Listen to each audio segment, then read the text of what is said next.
नमस्कार विद्यार्थियों, आज के वीडियो में हम वैदिक काल में संगीत की क्या स्थिति थी।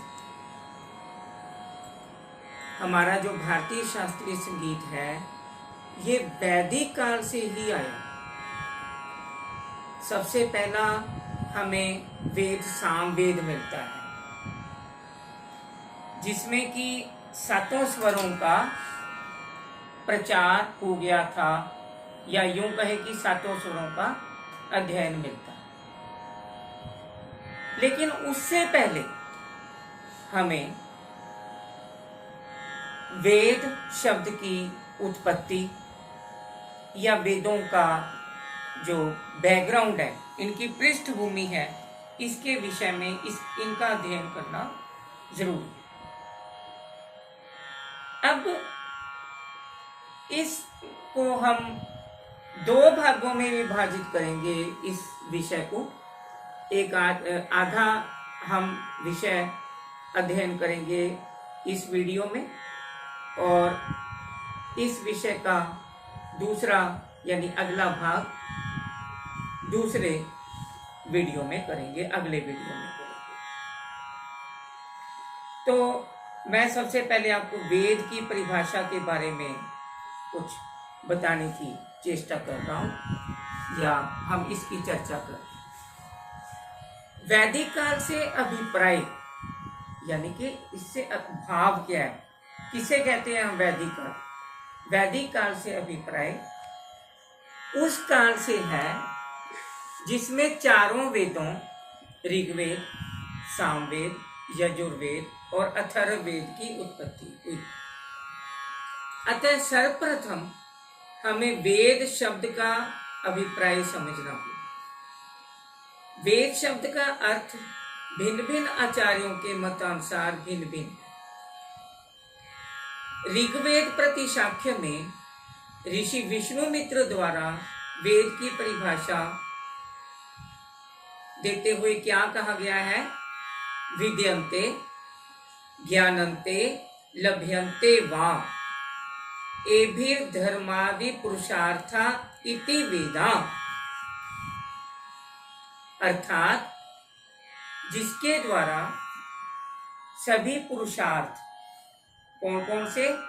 धर्म, काम, अर्थ एवं मोक्ष को जाना जा सके, तथा जिसके द्वारा ज्ञान प्राप्त हो, वही वेद।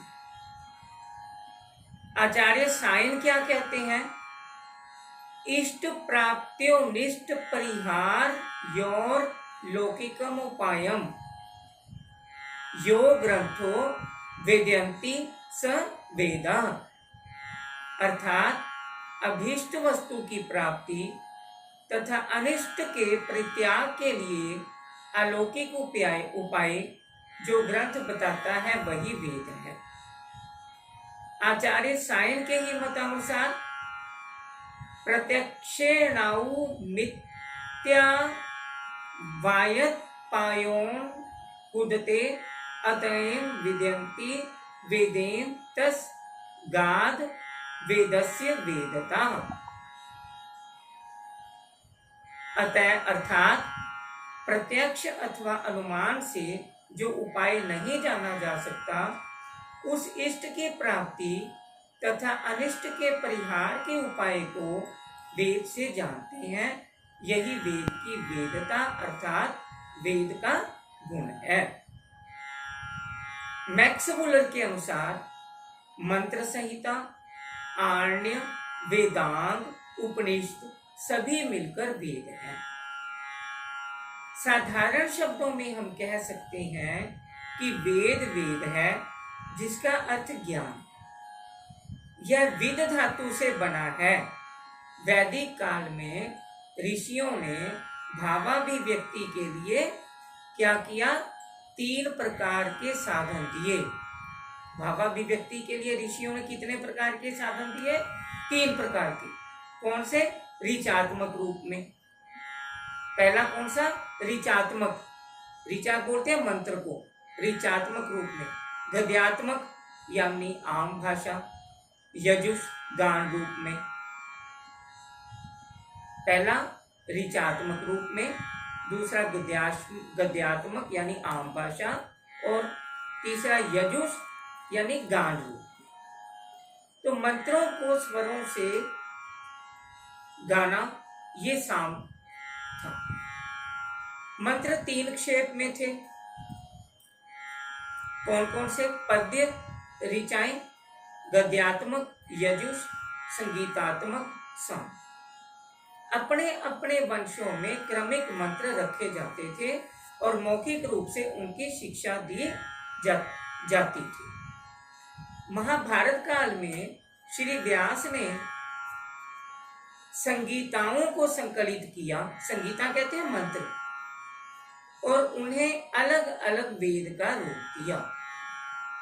संगीता काल के बाद आम जनता के लिए मंत्रों का अर्थ समझना मुश्किल हो गया था। यही काल ब्राह्मण काल था। ब्राह्मणों में वेद का अनुवाद ही किया हुआ। अब ब्राह्मण कौन कौन से, ये हम ब्राह्मण आगे देखेंगे कि कौन कौन से ब्राह्मण मिलते थे। तो ये ब्राह्मण कहते हैं, जैसे हम गाइड्स बोलते हैं, जैसे आजकल गाइड्स हैं, हम कहते हैं एमपीडी या जो निर्देशन करें, किसी को राह दिखाए। जितनी वेद की शाखाएं थी उतने ही ब्राह्मण उपलब्ध हैं, लेकिन आज उनमें से कुछ ही शाखाएं उपलब्ध हैं जिनका विवरण निम्नलिखित है। कौन कौन सी शाखाएं हैं? पहली ऋग्वेद की बात करते हैं हम। वैदिक काल में ऋग्वेद की 18 शाखाएं प्रचलित थी, किंतु आज हमें केवल 2 शाखाएं उपलब्ध हैं। शाखाएं मीन्स ब्रांचेस। कौन सी हैं वो? पहली शाकल शाखा। इस शाखा का नाम शाकल ऋषि के नाम से हुआ है। वे इस शाखा के प्रवर्तक थे। दूसरी कौन सी है? बाष्कल शाखा।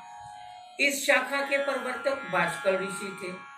उन्हीं के नाम पर इस शाखा का नाम बाष्कल शाखा पड़ा है। तो ये कौन सी शाखाएं थी किस वेद की? ऋग्वेद की। तो अब हम किसकी बात कर रहे हैं? यजुर्वेद। वैदिक काल में यजुर्वेद की 100 शाखाएं थी। कितनी शाखाएं थी यजुर्वेद की वैदिक काल में? 100। परंतु आज हमें केवल 2 शाखाएं मिलती हैं। कौन सी? शुक्ल यजुर्वेद शाखा, तैत्तिरीय यजुर्वेद शाखा। अब सामवेद में कौन सी देखते हैं हम? वैदिक काल में सामवेद की सबसे अधिक शाखाएं प्रचलित थी। कहा भी गया है सहस्त्रवतर्मा सामवेदः, परंतु आज हमें सामवेद की केवल 3 शाखाएं मिलती हैं। कौथुम या कौथुमी शाखा, राणायनी शाखा, जैमिनी शाखा।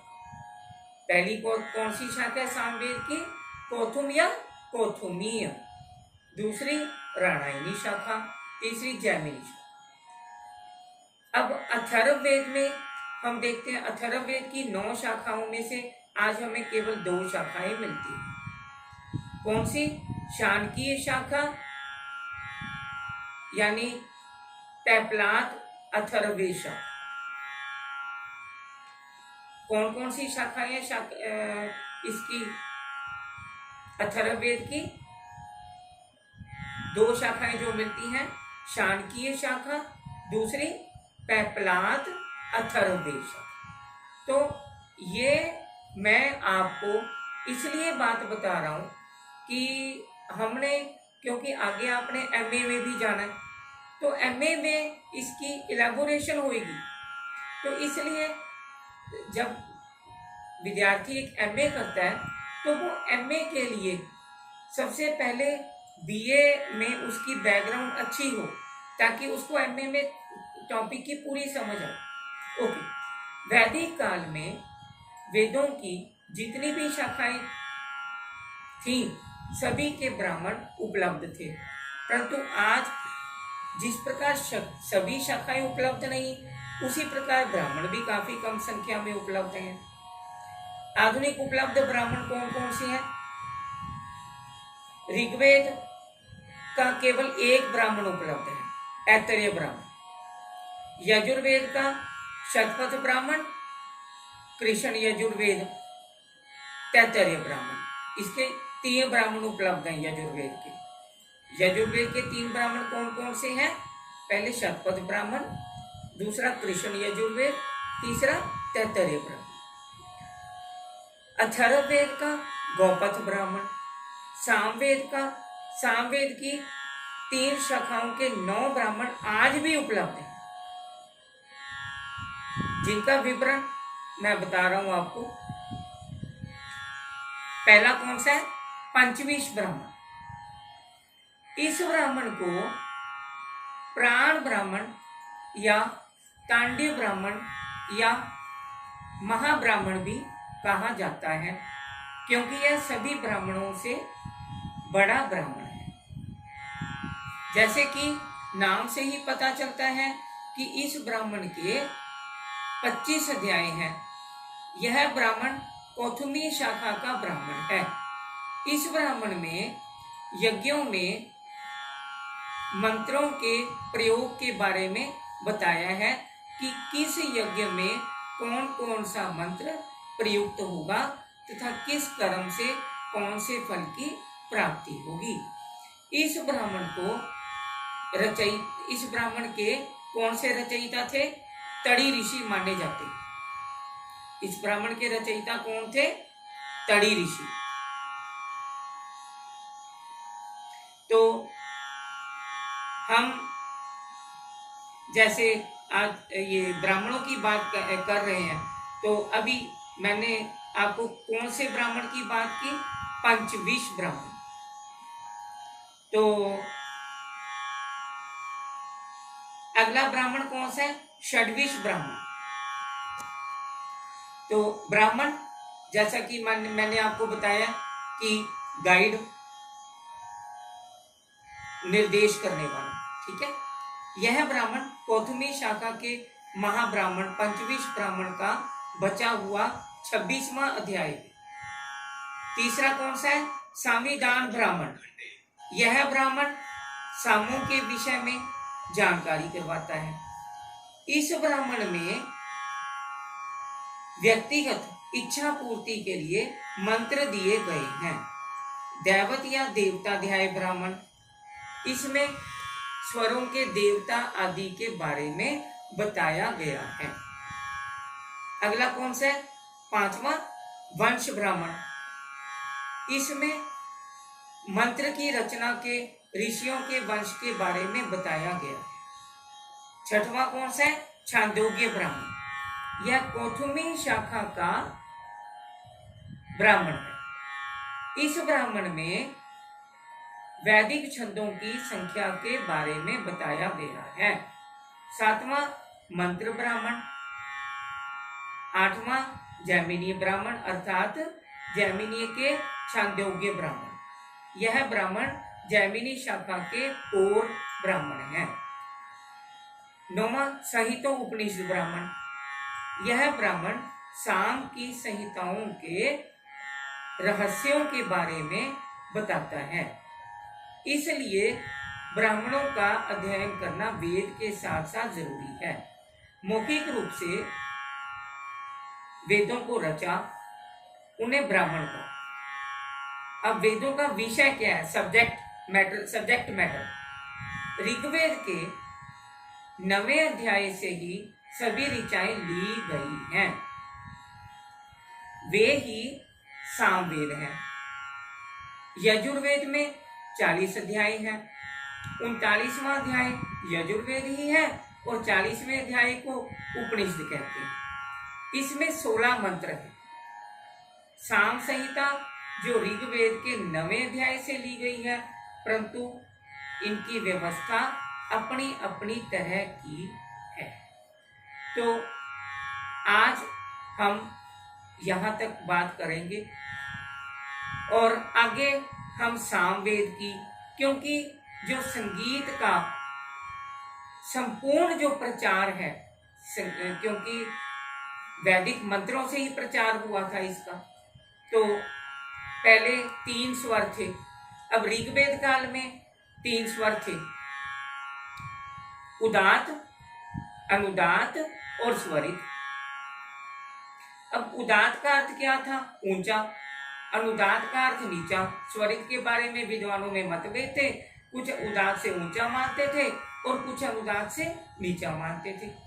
इसी तरह से स्वरित जो यजुर्वेद है, यजुर्वेद में 3 प्रकार के सामिका, गाथिका और अर्चिका, ये 3 चीजें मिलती हैं। कुछ लोग तो कहते कि ये 3 प्रकार का गायन था, कुछ कहते थे ये 3 स्वर थे।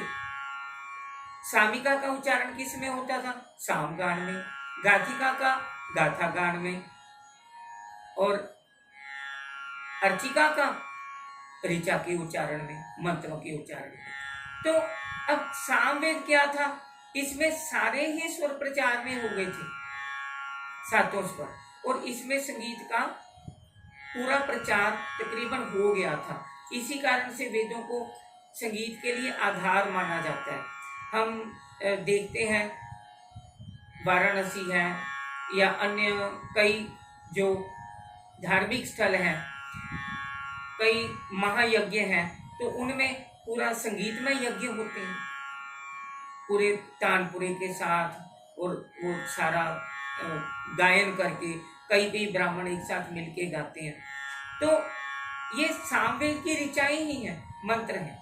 तो इस तरह से आज हमने इसकी यहाँ तक की बैकग्राउंड देखी, यजुर्वेद तक की, और और इसमें क्या था कि कैसे हमने देखा कि पहले वेद का अर्थ क्या है, फिर वेदों का क्या महत्व है, इनकी बैकग्राउंड क्या है, फिर ब्राह्मण थे इनके, पहले इनकी रचना हुई थी, सब्जेक्ट मैटर इनका बेसिकली ब्राह्मणों के बहुत सरल भाषा में हुई थी इनकी रचना। तो ब्राह्मणों ने आम जनता तक, क्योंकि उस समय काफी लोग संस्कृत कई जानते भी थे और काफी विद्वान थे संस्कृत के लोग, तो बहरहाल समझने में काफी उनको आसानी भी रहती थी। इन सब चीज़ों को धर्म कर्म के लिए जाने जाते थे वे लोग जो वैदिक काल में होते थे। तो बहरहाल हम इस सामवेद से ये हम अगले वीडियो में अध्ययन करेंगे। बहुत शुक्रिया जितना भी आपको ये मैंने करवाया, तो उम्मीद है कि आपको अच्छा लगेगा। थोड़ा सा ये टिपिकल टॉपिक है, तो इसीलिए मैंने आज ज़्यादा इसकी बात नहीं की, इसको 2 भागों में हमने बांट लिया। तो कल हम फिर मिलते हैं अगले वीडियो में, तब तक के लिए बहुत शुक्रिया। लाइक करें इस वीडियो को, सब्सक्राइब करें, चैनल को ज़्यादा से ज़्यादा सब्सक्राइब करवाएं और दूर दूर तक शेयर करें ताकि ज़्यादा से ज़्यादा लोगों को इसका फ़ायदा हो। हालांकि ये मैंने BA फाइनल के लिए, क्योंकि हमारे खालसा कॉलेज में ये BA फाइनल के पाठ्यक्रम में हमने इस विषय को लगाया है, लेकिन ये विषय MA में इसकी डिटेल स्टडी है। हमने BA फर्स्ट में आधुनिक काल से चले, फिर सेकंड में मध्यकाल तक आए, मतलब पीछे को गए ताकि स्टूडेंट की दिलचस्पी शुरू से इतिहास में बनी रही। तो बहुत शुक्रिया, मिलते हैं अगले वीडियो में। नमस्कार।